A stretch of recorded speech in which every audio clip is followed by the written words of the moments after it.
Good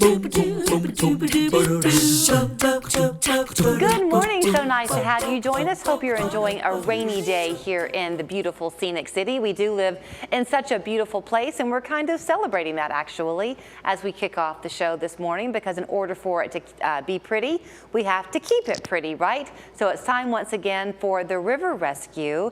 Amy Catcher is here, Brooke Fleeman is here, and they were just telling me this is the 37th year for the Tennessee River Rescue. That's right. So 37 years ago, a group of just grassroots folks said, you know what, we're tired of seeing junk in the river. Let's do something about it. In 37 years, it is still going strong, stronger than ever. So think about that. 60 sites this year where 60? people can get out there and clean things up all along the Tennessee River from Alabama all the way up to Knoxville. Okay, so let's think about that if you go back in time 37 years. Yeah.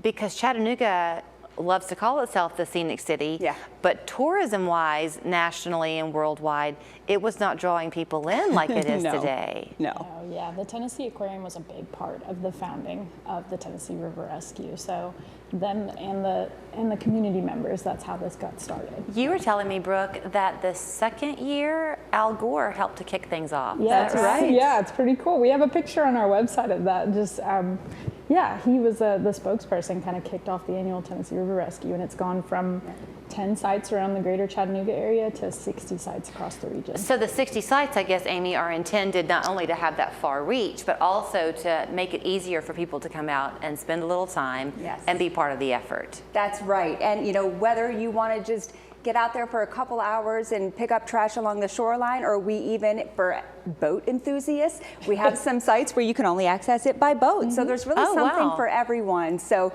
really get out there, make a difference any way you want to. And something new we have this year, we've got Trash Masters. Waterways is doing a challenge with everybody. You know, Dayton, the city of Dayton, is world renowned for the bass fishing. Oh, easy yes, for me to say. So we're actually doing, go out there and try to hook the line. Instead of angling for fish, we're angling for trash this year. They're going to have a little competition. You know what, I forgot that about Dayton. They do bring people from all over. So you think about that ripple effect if the river is not kept clean. It's really kind of sad too when I've heard y'all tell stories over the years of what people find. I mean, you probably expect to pick up a fast food wrapper here and there, but you find tires and bicycles and, I mean, appliances. You name it. Yeah, what's actually reported, like last year, was 38,000 pounds that we recovered. But that's just from bag trash, so we don't actually have the total from the bulk trash. So like the appliances, couches, things like that, and the weight of tires that gets recycled. So if you're out there at the River Rescue on the 4th and you find a couch, what do you do? I mean, what do you do? Well, in the greater Chattanooga area, we have the 311, and so they're able to pick up some of those bulk pieces of litter. But also, if certain items can go in a dumpster, that's okay. Tires cannot, so those have to be separately recycled. Okay, but I really do mean it, like, quite literally, because because the way it works is, I think you just show up to one of these 60 sites, you get y'all provide the pickup stuff, right? The bags and things. Don't you? Gloves, bags, some of the grabbers at sites. TVA actually donates a lot of those materials, so the trash bags and the gloves. And then through sponsorships, we get other materials like grabbers, and some sites need waders or extending nets and things like that. So if you do find something unexpected like that, there's somebody on your team to alert, and then they can handle the removal of that item? Yes. We try our best. We try, Okay. Sometimes, every year is different. We always find new things.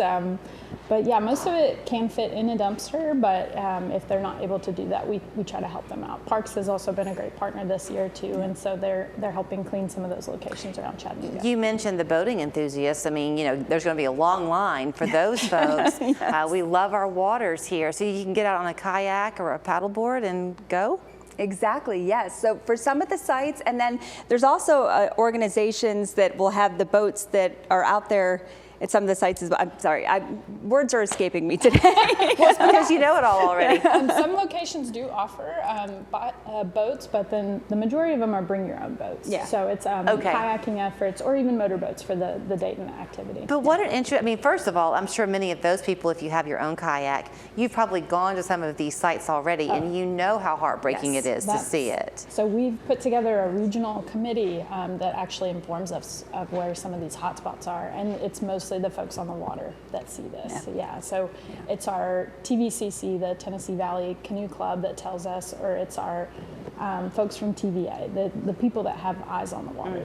They know where it is. And I guess in fairness, much of what will be picked up that day might be coming downstream to us from someplace upstream. It's not necessarily locally dumped, right? Exactly. Yeah.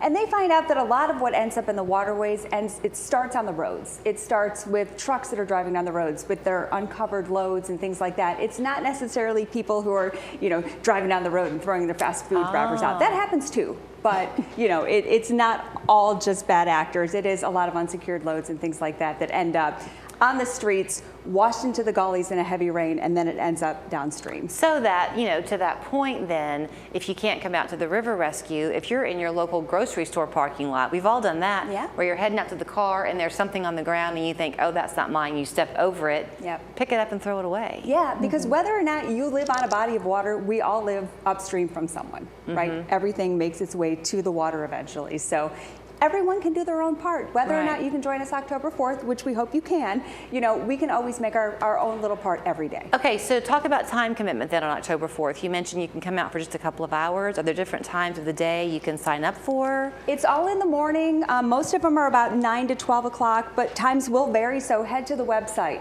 and see which location is close to you, whether or not you want to be on the water or you want to be on the shore, and then you can find all of that information at, what's the website? TennesseeRiverRescue.org. And you want people to register, that way you know how many people to expect? So they will register with the individual zone leaders. So all of the different projects have a different coordinator. So once they go to Tennessee River Rescue, then you just follow the prompts to go from there? Yep, you just go to the volunteer page and there's a filter for counties or cities, and you just find the one nearest you. All right, 37 years and counting. Thank you both so much. Thank you, Julie.